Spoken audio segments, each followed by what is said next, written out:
আমরা এটি বিলক্ষণ করে থাকি এবং সাংস্কৃতিক অনুষ্ঠানে এবং তোমাদেরকে আশীর্বাদ জানানোর জন্য যারা তোমাদের মাঝে আমাদের এই বিদ্যালয়ের প্রাঙ্গণে উপস্থিত আছেন, আমাদের সম্মানীয় ব্যক্তিবর্গ, তাদেরকে আমার ব্যক্তিগত পক্ষ থেকে আন্তরিক শ্রদ্ধা অভিনন্দন জানাই। সামনে রয়েছে ছোট্ট আদুরে, তোমাদের প্রতি আমার অনেক স্নেহ এবং এই বিদ্যালয়ে আমি একসময় শিক্ষকতা করে গেছি। প্রিয় ছাত্রছাত্রী, তারাও নিশ্চয়ই কাছে পিঠে কোথাও রয়েছে, আমি হয়তো সবার মুখ দেখতে পাচ্ছি না। তোমাদের প্রতি আমার অনেক স্নেহ, শুভেচ্ছা এবং কর্মজীবনে তোমরা প্রতিষ্ঠিত হও, ঈশ্বরের কাছে এই প্রত্যাশা রাখি। যতক্ষণ দেহে আছে প্রাণ, প্রাণপণে এই বিশ্বে সরাব জঞ্জাল, এই বিশ্বকে শিশুর বাসযোগ্য করে যাব আমি।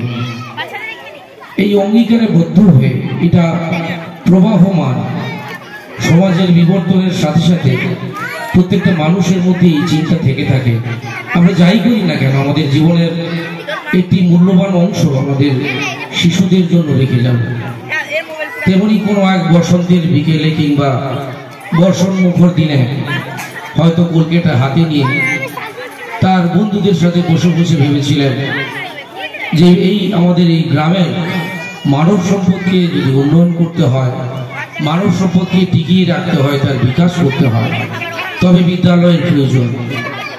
কারণ বিদ্যালয় তো একটি প্রদীপের মতোই, শিক্ষার মতো জ্বলে। বিদ্যালয়ে যারা থাকেন সেই শিক্ষাগুরুরা তাদের সত্যের কাজ করে।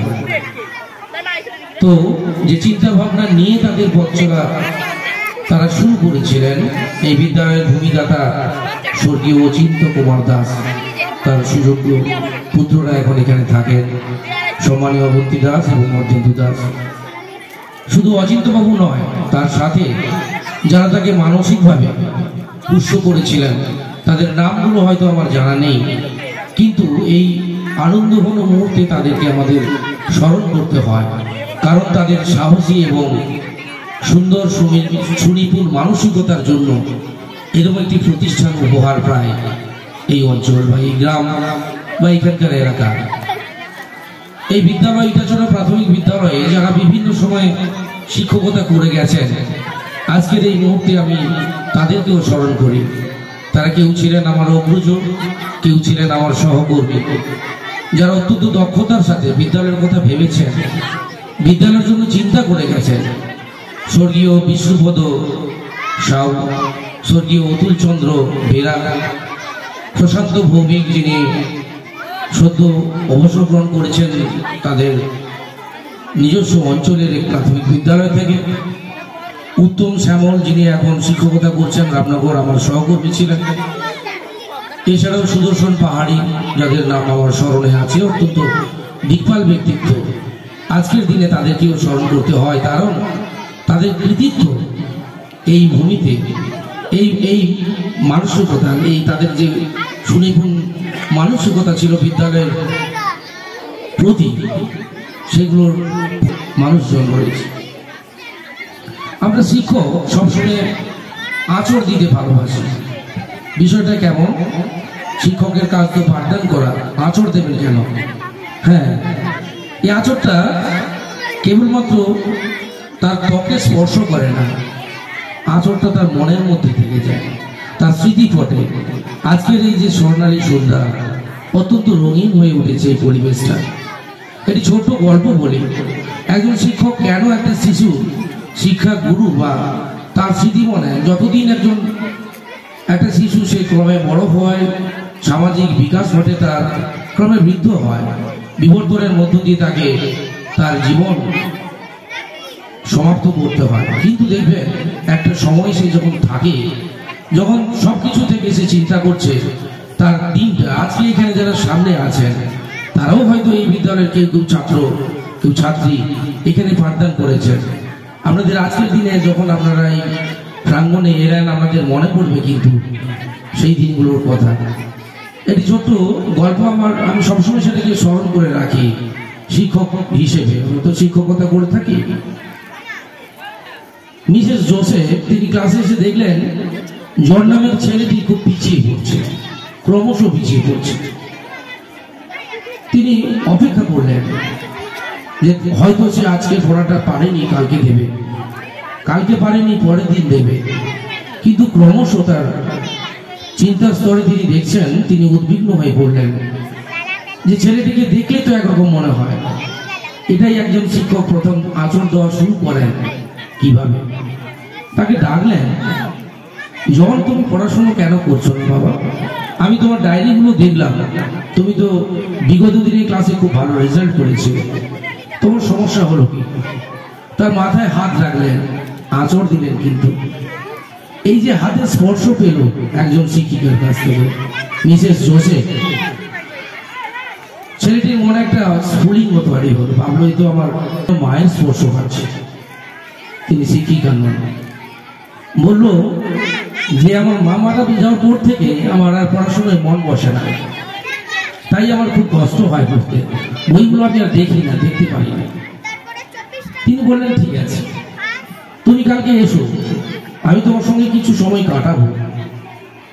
তিনি এবার আঁচড় দিতে শুরু করলেন, তার সাথে সময় কাটালেন, তার সাথে খেলাধুলো করলেন একান্তে, তার ক্লাসের টাইমগুলো বাদ দিয়ে। তারপরে ক্রমশ জন খুব ভালো রেজাল্ট করতে শুরু করলো। সহপাঠীদের মধ্যে সে অনন্য হয়ে উঠল, আলাদা হয়ে উঠল। ক্লাসে মনোযোগী, বিদ্যালয়ের প্রতি শ্রদ্ধা। কেবলমাত্র একটি ছাত্র বা ছাত্রী যদি পড়াশোনায় ভালো হয়, তাহলে কিন্তু সেটাকে আমরা শিক্ষক হিসেবে খুব ভালো গ্রহণ করি না, কারণ তার সার্বিক বিকাশ চাই। যার জন্য এই আয়োজন, সেটা সাংস্কৃতিক অনুষ্ঠান হোক, ক্রীড়া হোক, খেলাধুলো হোক, প্রতিযোগিতা হোক, যা কিছুই।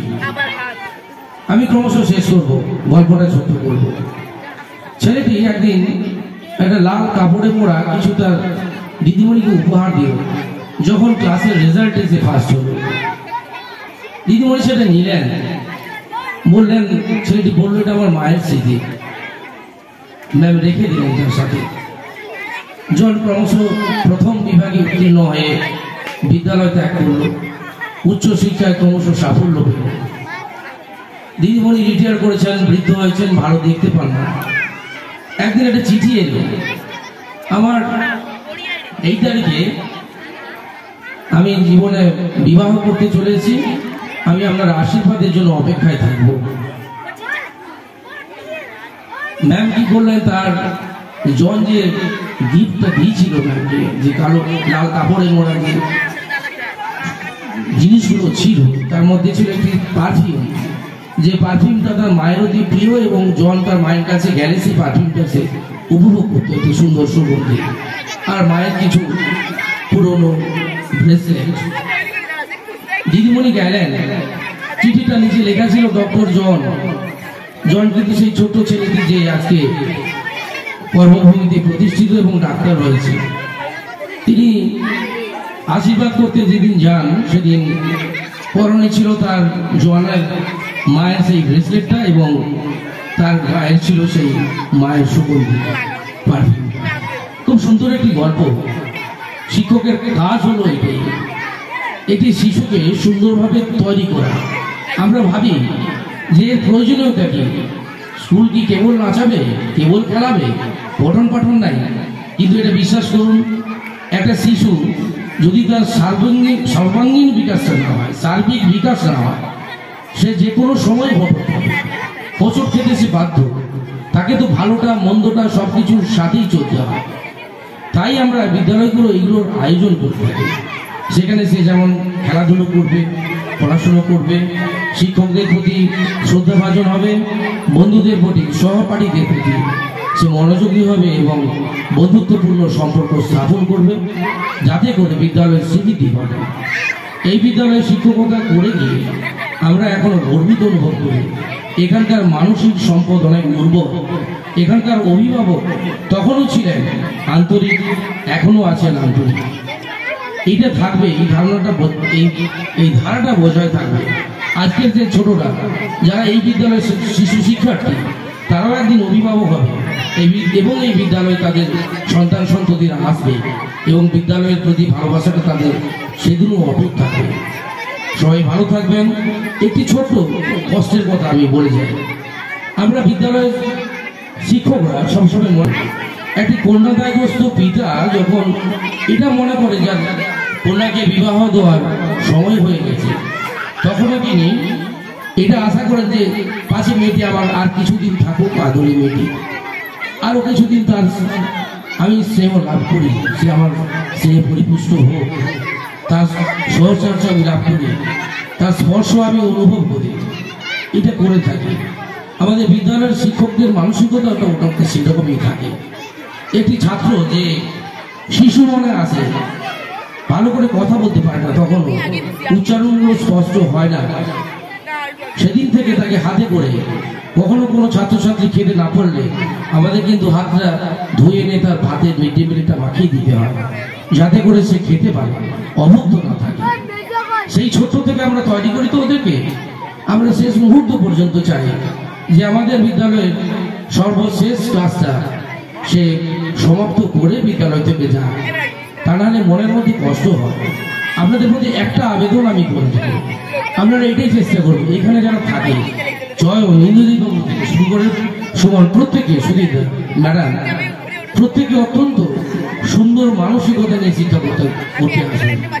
আমাদেরও খুব ভালো লাগে যে আমাদের কলিগরা, আমাদের যারা সহকর্মীরা এত সুন্দরভাবে আমারই শিক্ষকতা করে যাওয়া এই স্কুলে শিক্ষাদান করে যাচ্ছে, এটা আমাদের ভালো লাগে। আমরা অনুপ্রাণিত হই ক্লাস 5টা যাতে এখান থেকে সমাপ্ত করেই তারা যায়, এই আবেদনটুকু আমি ক্লাস 4-এর পরে তাদের নিয়ে যাবেন না। দেখবেন একটা চিত্র, একটা ছোট ছবি আমার মনে পড়ে। আমি যেদিন শুনলাম যে তারা চলে যাচ্ছে, বাপের বাড়ি থেকে একটি মেয়ে চলে যাচ্ছে, কেউ তার হাতটা ধরে টেনে আনছে, টেনে নিয়ে যাচ্ছে, আর তার মুখটা, সেই কন্যার মুখটা আছে বাপের বাড়ির দিকে তাকিয়ে, হাতটা হয়তো সেদিকে তাকিয়ে আছে। ভাববেন তো এই যে দৃশ্যটা, যে ছবিটা আমি আমাদের কাছে তুললাম, ওর মনের মধ্যে কিন্তু সেটাই থাকে। হয়তো কোনো কারণে সে চলে গেছে, যোগ্য শিক্ষকরা এখানে শিক্ষকতা করছেন, সেই আশাটুকু রাখবেন, সেই ভরসা রাখবেন, আর আমার এই প্রত্যাশাটা আপনারা পূরণ করবেন, এটা আমার একটা আশা থাকবে। আগামী বছর যদি অনুষ্ঠান হয় আমি আসবো আপনাদের সাথে, আবারও দেখা হবে। যারা রয়েছেন আমাদের সবাইকে আবার পুনর্বার তারা আজকের এই মঞ্চে সময় দিয়েছেন, আমি অনেকটা সময় নিয়ে ফেললাম, হয়তো ক্ষমা করবেন। সবাই ভালো থাকবেন, ছোটদের অনুষ্ঠান সুন্দর হবে এই আশীর্বাদ রইল, আমরা তার সাক্ষী থাকবো। শুভ সন্ধ্যা।